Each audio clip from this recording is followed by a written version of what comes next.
And now, it's time for another Dice Tower review with Tom Vasel.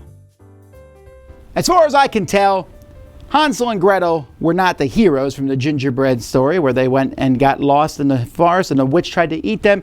Apparently they were eating her house, causing a mess, and she was just getting them out of the way.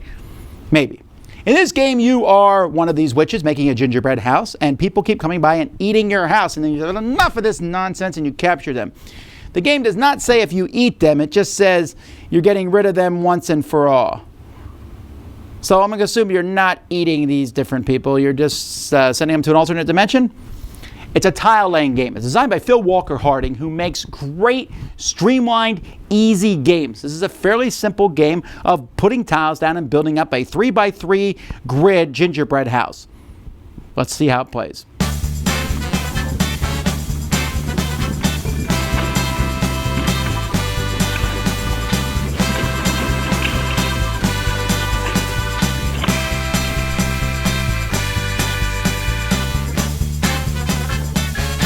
Each player is going to get their own gingerbread house. So here I have a gingerbread house. And you're going to capture one character. So there'll be some characters in the middle. You have one character who is not captured yet, but they're like looking at your house, ready to come in. So here I have Little Red Riding Hood. Each witch is going to get 15 double-sided tiles. You'll have 3 of them that you'll turn face up. You'll also get 1 stairway tile.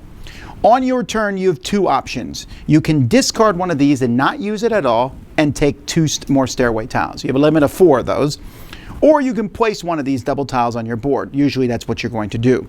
When you place it on your board, maybe I'll place it like this, for example. I could place it here. I can place it anywhere.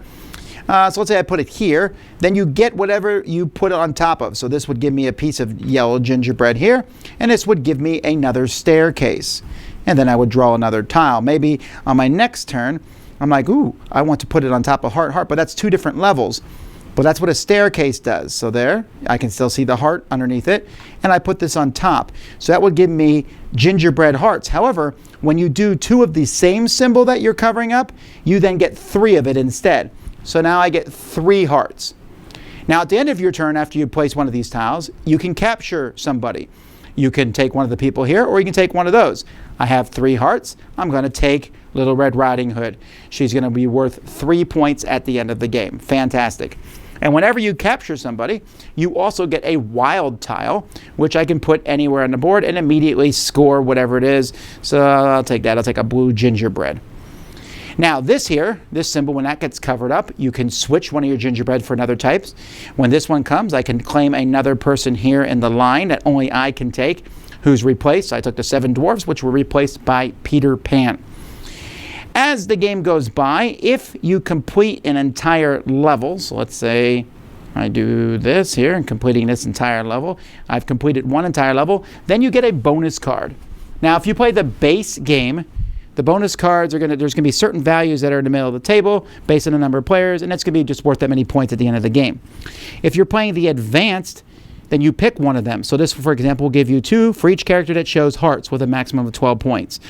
This gives me 1, 3, 6, 9, 12 for bad-tempered characters. These are pretty good tempered characters, except this ogre here is a bad-tempered one. This gives me 2 for cheerful characters. 9 if I've gone up at least 8 levels. Bacon oven for each matching symbol on the tiles in your house. I get this, so this is a one-time. I don't even get points for it. I just get a whole pile of hearts. 1 for each non-human character. 4 for at least 6 levels, and so on. So you can play with just taking the points, or you can put out some of these. And there's going to be a certain number of these out there. Players can only get 3 of these in total over the course of the game. And you'll just put those over here. You'll see there's 3 holes to show the different bonus cards that you've gotten. You'll also notice here it shows 4. That's just to show that you can only have 4 staircases at any given point, and you can only have 10 pieces of gingerbread in your stock.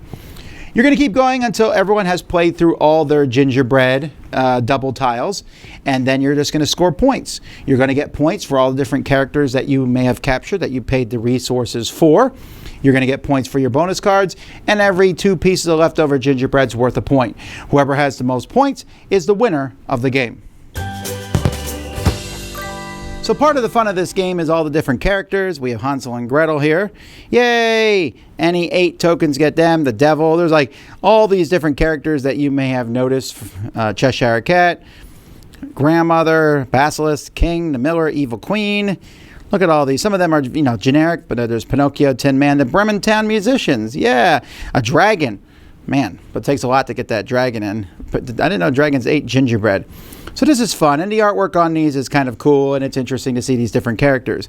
The tiles themselves are really nice, thick tiles, and they're very easy to differentiate the gingerbreads, not just by color, but by shape, and just they look very, very different. These are nice and thick, and I like how the staircase tiles have, the hole in them so that when you put them here, you can still see the bonus that you're covering up when you get it. And I mean, everything fits in the box pretty easily. There's a score sheet included with the game where you can keep track of your bonus cards and things at the end of the game. It's just a really nice production.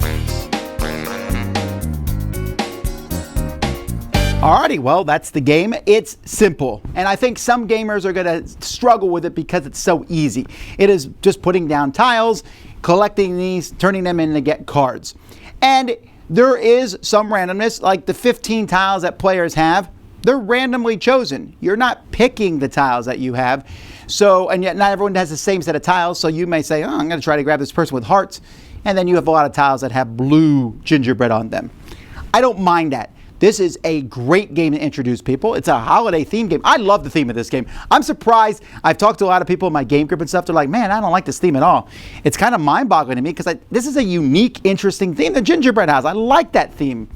I like the component quality is, and I like the easiness of it. Sure, it's not a game I want to play all the time. It's not taxing at all. You're sitting there, you're trying to get those triples if you can help it to set it up. I like the staircases to put the tiles on. This game doesn't seem like it hits any, this is a new thing. It just takes existing mechanisms from other games and streamlines the snot out of them. And that's what Phil Walker Harding is good at. And I like his styles of games, Barren Park and Archaeology. He does this thing where he just takes a very simple set collection thing, and it scales well for 2 to 4 players. I would always play with the advanced scoring. The basic scoring is really basic. The advanced scoring is not hard. Get points for each, fairy character that you got. Great. It's just very simple stuff, and I like that. It's a game that also takes about 30 minutes or so to play. It's fast. It's fun. I like the theme. It just fits together in a nice package to give someone as a present, a great family game for, the holiday season, or just to play in general when you don't necessarily want to play that big, heavy game. Gingerbread House, lots of fun. Dice Tower Judgment, approved.